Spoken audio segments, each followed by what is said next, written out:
Hello. My name is Tim Rosenbaum, if you don't know me. I'm so glad to be here with you, Copper Hills. So I'm actually have this unique distinction of being our lead pastor, Brad's one and only, and by default, favorite son-in-law.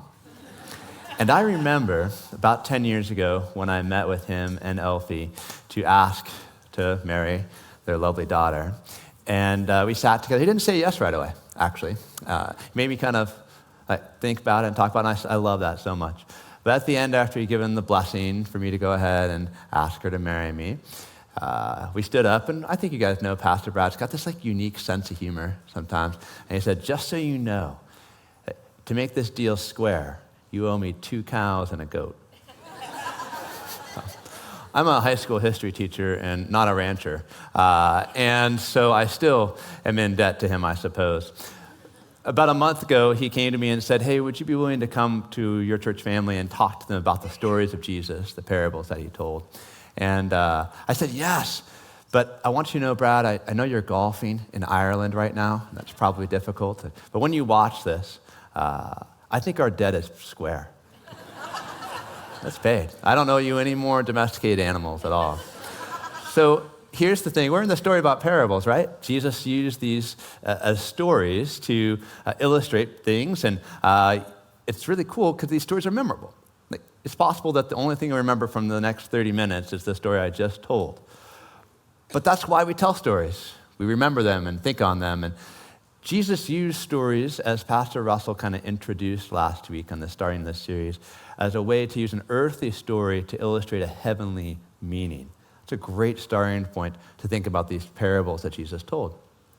But these parables aren't simply fables. They're not like Aesop's fables about a tortoise and a hare, or like a fox trying to jump up and grab some grapes and can't get it and calling them sour. That's not what these stories are for. And they're not just morality tales. They're not theology lessons or anything like that. In fact, Jesus had a much different thing he was doing with these stories. There was a purpose, an intent for why he chose to do so much of his teaching in these stories in this way. See, I think Jesus told these stories as a method to reveal who he was, to talk about his mission, why he had come to earth, his kingdom, and his heritage. These stories have a way of revealing Jesus' character, who he was. They have a way of kind of helping us understand why he came to this earth. And they also have a way of explaining this upside down, different kingdom that he was announcing. Not a kingdom of violence and power and control, but a kingdom of human hearts and love, open to all. And interestingly enough, they also were a way in which Jesus connected himself to his heritage.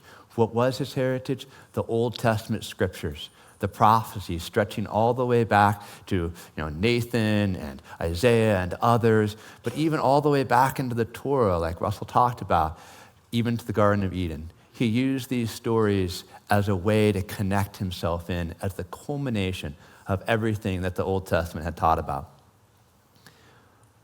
But why? Why stories?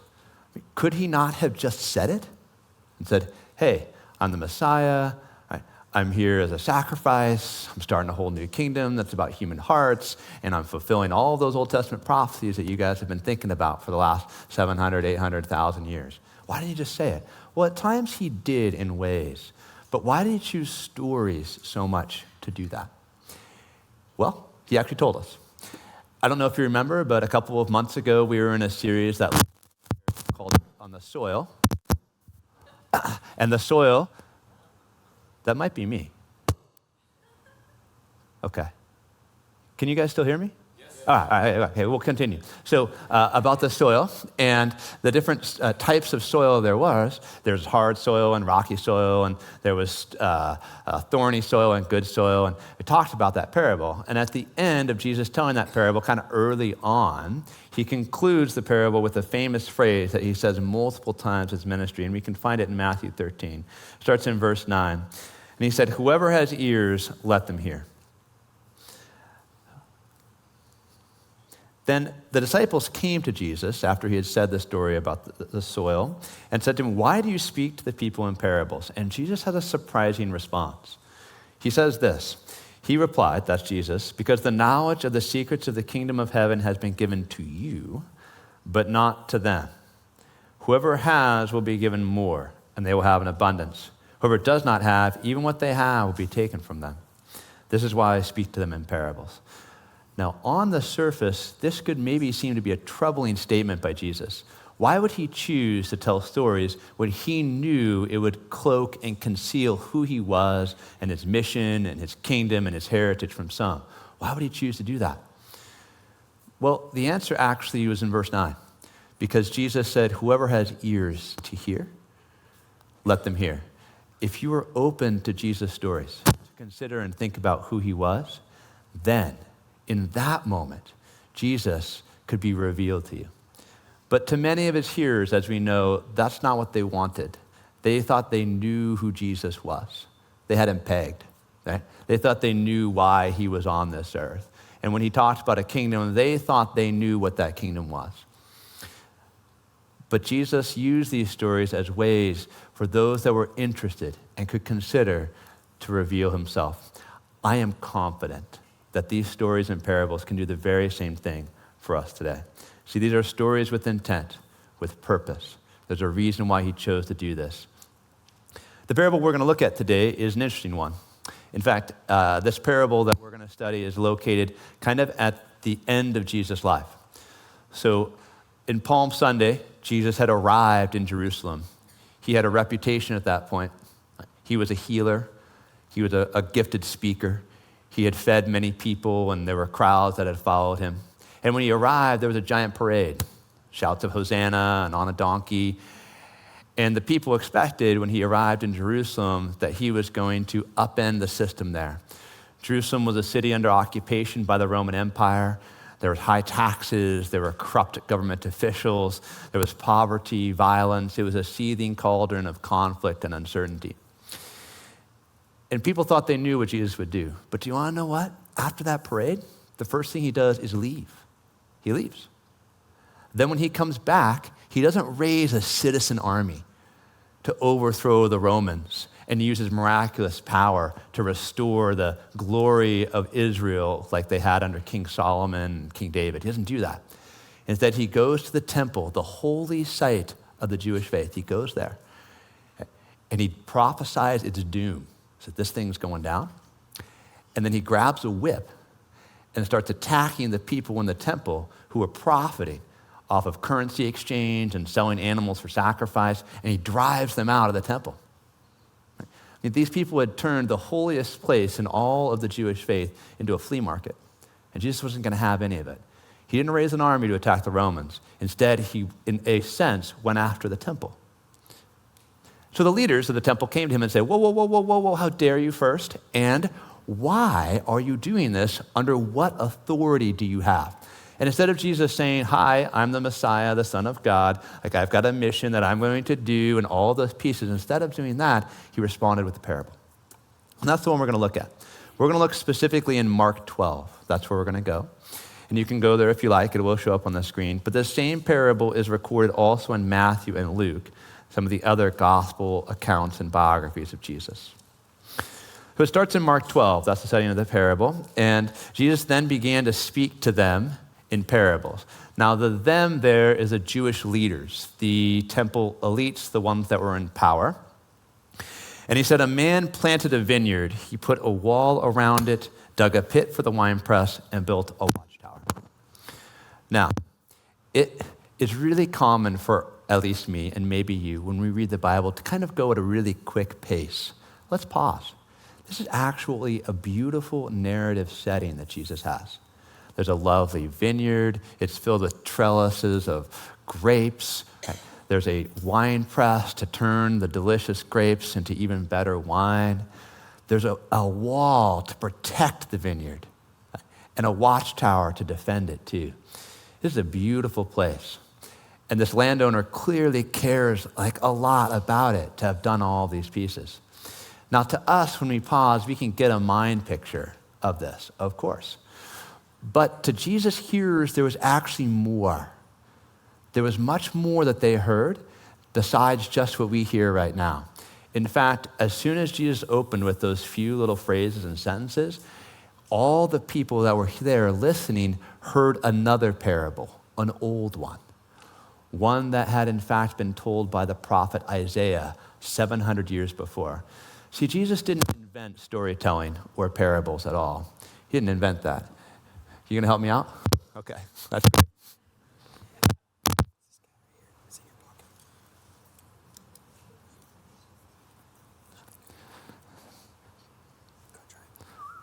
Okay, is that better? No? There it is. Okay, now we're good?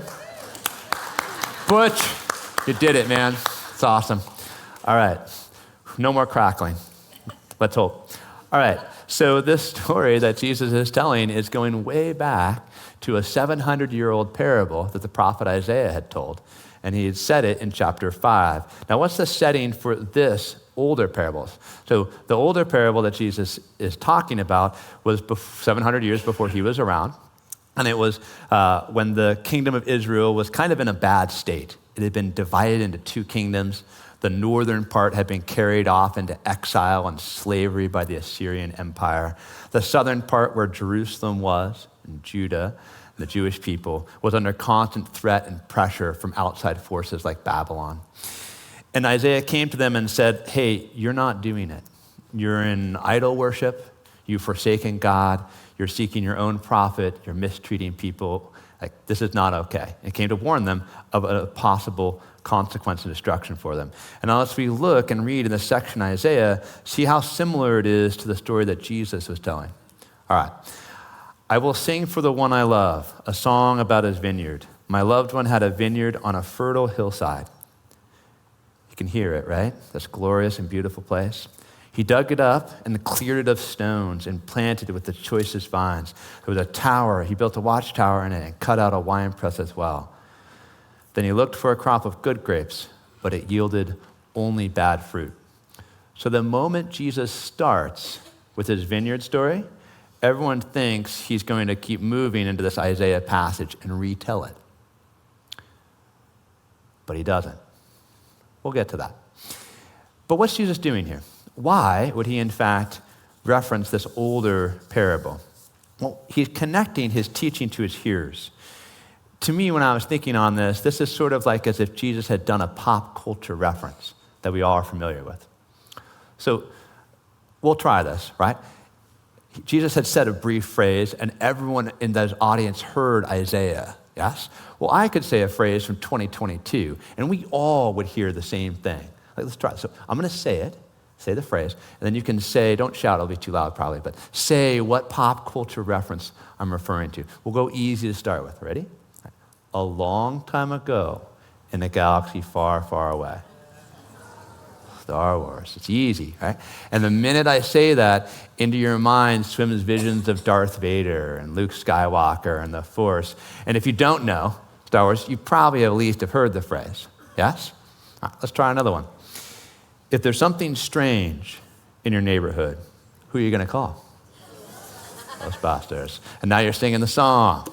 Yeah, so like what's the pop? That's what Jesus is doing, the same thing. Why? Because his hearers, that's what they knew, right? They knew the scriptures. Let's try a harder one. This is for the older set, perhaps. This is tricky. Only one person in first service got it. Such a lovely place, such a lovely face. Right? Right? Yeah, all right. Hey, wow, okay. Pretty young, too. That's awesome. Nice job. That one was actually for Pastor Brad. I think he's a big fan of 70s rock. So that's the Eagles, Hotel California. So if you don't know the song, that's okay. But if you do, now the lyrics are coming. That's what Jesus is doing. See, these people didn't have, rock bands and movie series and TV shows. They had the stories of the Old Testament, and that's what they did. They swapped those back and forth. They sang the songs that were recorded there and talked about the prophecies, and they had feasts to celebrate and all those kind of things. So Jesus is connecting to his audience to this old parable and story. And they're all expecting he's going to say, and the crop was bad. But he doesn't. Instead, Jesus twists the story and starts to hook them in with what he's saying. All right, let's read the twist. In Mark 12, it continues. Then he, that's the landowner who loved the land and built this beautiful place, rented the vineyard to some farmers and moved to another place. At harvest time, he sent a servant to the tenants to collect from them some of the fruit of the vineyard. So instead of it being a story about a bad crop, it's now about farmers, tenant farming. Well, tenant farming was actually a common practice in first century Palestine when Jesus was around. So to his hearers, when he starts saying this, they all think, oh, this connects with us today. We know this practice. And the practice was pretty simple. A landowner would lease the land, and the payment for the lease would be a portion or part of the crop. This is similar to the practice in American history of sharecropping, if you might be familiar with that. So now Jesus has connected to his audience, now twisted the story, and it would be like if I did something like this to you guys, and I said, a long time ago in a galaxy far, far away, life was like a box of chocolates. That's like a, whoa, right? Where's he going with this? What's he mashing up together? That's what Jesus is doing. Or like a more modern one would be, a long time ago in a galaxy far, far away, with great power comes great responsibility, from the like very recent Spider-Man movies. So it's a twist on the story. Now they're hooked. Yes, they're thinking, what's going to happen next? What's going to happen next? Well, before we look and see how Jesus finishes the parable, I think it'd be instructive for us to see, how did Isaiah finish the parable? What were they all expecting to hear? Good? Okay.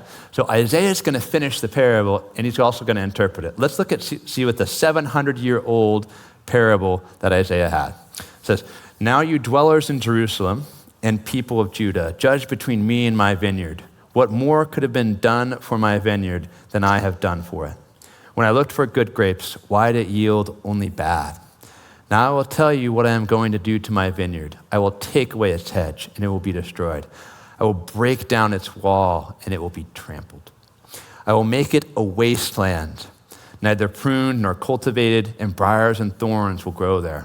I will command the clouds not to rain on it.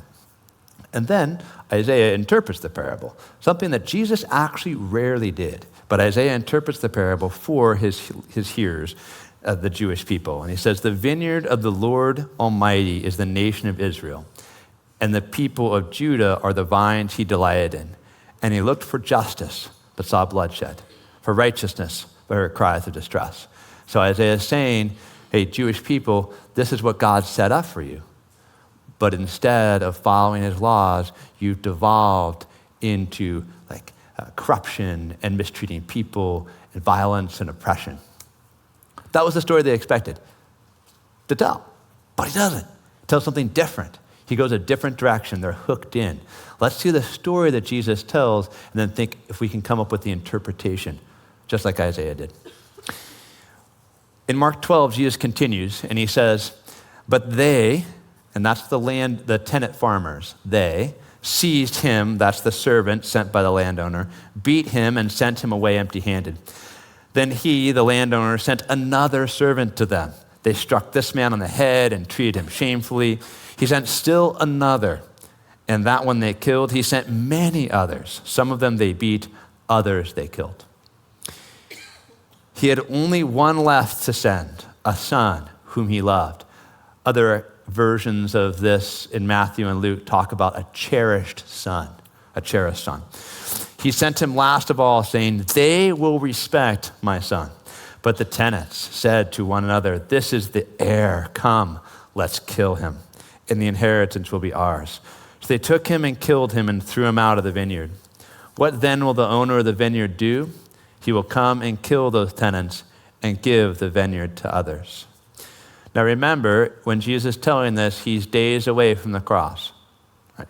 He has just really ticked off the Jewish leadership. Right? And he's told this parable in response to how dare you kick these people out of the temple and do these things. Well, the interpretation is probably, at least to us, in most cases, relatively straightforward. We'll see it was to the first people that heard it too. The landowner would be God, God the Father, who created a beautiful world. The vineyard was Israel, or God's promises to humanity as it had been in Isaiah. The servants in there that were sent constantly by the landowner were the prophets like Isaiah, Ezekiel, Jeremiah, and others from the Old Testament. prophets that had been sent to Israel. The Son was Jesus himself, who, interestingly enough, foretold his own death in the parable. Right? He did that. The others, and we might miss that. See, that's how easy it is to miss a little detail in the story of Jesus. At the end of verse 9, it says, give the vineyard to others. Well, who are the others? The others are those with ears to hear. The people who were open to the stories of Jesus, that let Jesus use these stories to really show who he was and not them assume they knew who he was and what he was doing.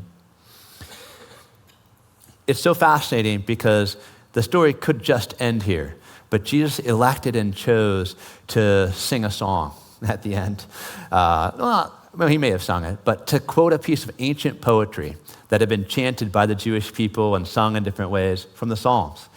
And so he wraps up his story with a whole new idea. And he says in Mark 12:10 through 11, which was a direct quote of Psalm 118, says, haven't you read this passage of Scripture? And he's saying this to the Jewish leaders. The stone the builders rejected has become the cornerstone. The Lord has done this, and it is marvelous in our eyes. It's a song, a piece of poetry, something that has been sung and chanted many times and have been very familiar. Why does Jesus now move to talking about a rejected stone that becomes an important cornerstone? Why does he choose to do that at the end? Well, Jesus' entire parable wasn't lost on the leaders. No, they knew what he was saying. They figured it out pretty quickly. See, in Mark 12:12, it tells their response. And the response is really interesting. It says, then the chief priests, the teachers of the law, and the elders looked for a way to arrest him because they knew he had spoken the parable against them. They were the tenant farmers, and they knew it. They knew that Jesus had chosen to say this parable to them, to tell them their weaknesses. But they weren't open to his story. Listen, they wanted to arrest him, but they were afraid of the crowds. So what did they do? They left. They left him and went away. They left him and went away to plot his arrest. That's what they wanted to do. And they would. And ultimately, a couple of days later, they would succeed in also getting his execution. I read this story when I started thinking on it after Pastor Brad talked to me about a month ago. And I was trying to think on what's the takeaway? What's something that we can take with us when we think on this story? And in between those times, my family and I took a trip to Disneyland. And I do say a trip to Disneyland because we have an almost 8-year-old and a 6-year-old and a 4-year-old and an almost 2-year-old. And that is a trip to Disneyland. That is not a vacation at all. It's the happiest place on earth, but there is an unbelievable amount of crying that happens there. And we were going around and we were seeing all these places. And at times, I don't know if you visited Disneyland recently, but at times it's difficult to distinguish between who the employees are at Disneyland, the characters that you're supposed to interact with and take pictures with, and the people that are just visiting. This is particularly true in Star Wars land. So you would go there and you'd walk around and you'd see all these people who were just visiting the amusement park, but had dressed up as all these Star Wars characters. Right? And I even remember vividly walking in a store, seeing someone standing in line to buy something, and I thought they were an actual character that you were supposed to take a picture with. That's how they had dressed up. Well, why would people do such a thing? Because they know the stories. They know the stories of Star Wars. They've seen all the movies. They know the trilogies, and they know the backstories, and they watch the TV shows, and they talk about it, and they think on it, right? These Star Wars stories are part of their story. It's so important to them that they would even dress up as a character to visit an amusement park. That's how much it means to them. And as I was sitting there and seeing all this unfold and probably dealing with yet another child meltdown, you have time to think, right? And as I was doing that, I wondered, do we know the stories of Jesus? Like those people know the stories of Star Wars. See, I don't think Jesus told the stories just because they're memorable, though they definitely are, right? I think he had a greater purpose behind them. He knew that these stories could reveal to us today himself. That if we know his stories, we could actually see his character, who he is in ways that we might not have known. that maybe we could understand more fully and completely his mission. Why did he come? We might think we know, but the stories he chose to tell might tell us more.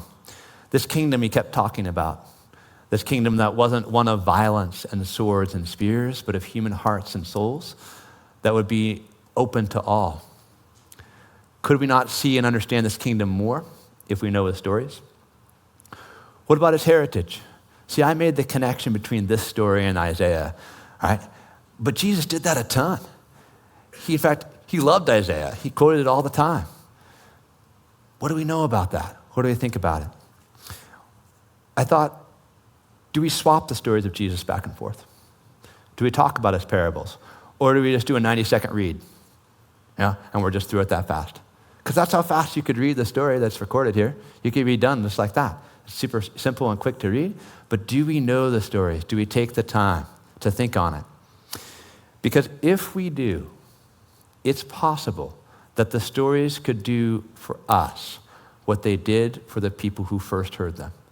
That they could actually reveal a Jesus we didn't know. That they could actually tell us a little bit about why he came. That this kingdom that he kept talking about, and we talk about a lot in this church, that we could understand it. I think it could. And even maybe more uniquely and especially today, because I kind of focused on it, we could know his heritage. Did you know that in the parable I just told, we see a little bit of who Jesus is? We see a little bit of why he came. We see a little bit of the kingdom he kept talking about. And we see a lot of his heritage. Like it's all in the story. Let's tell the stories to each other. We can. And I didn't even touch on that cornerstone piece. Yes? What did he mean by saying essentially he was the cornerstone? We're about to sing a song. And that song is called Cornerstone. Why would Jesus choose to identify himself as a rejected stone and a cornerstone? Why would he do it in the temple? Why? See, that's the questions you can talk about. You can investigate and discuss in your small groups, in your families, on your drives. We can know the stories of Jesus, and it is possible.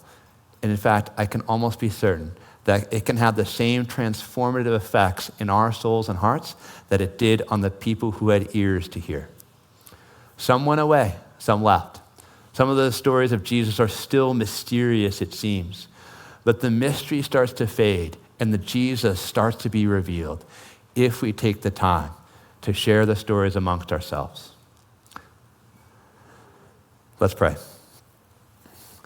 Dear Heavenly Father, thank you that your Son told stories, that he told stories that we can still tell and retell today, that these stories could actually do for us what they did for the first century hearers, that we could see your Son in a way we had never seen him before. We could see his character, his identity, what he stood for, his values, that we could finally see with more clarity why he spent 3 years healing and talking and gathering crowds and why he did the things that he did. We could know the kingdom that he talked about, that we could be part of it, that it could be part of our story too. And we could see that the mysteries of the Old Testament are a little less mysterious when we see that Jesus was fulfilling all the prophecies that had been foretold, stretching all the way back to the Garden of Eden. That's the method Jesus chose to tell stories. We can know those stories, and those stories can impact us in the same way they did. May it be so in our day-to-day walk this week and on. Amen.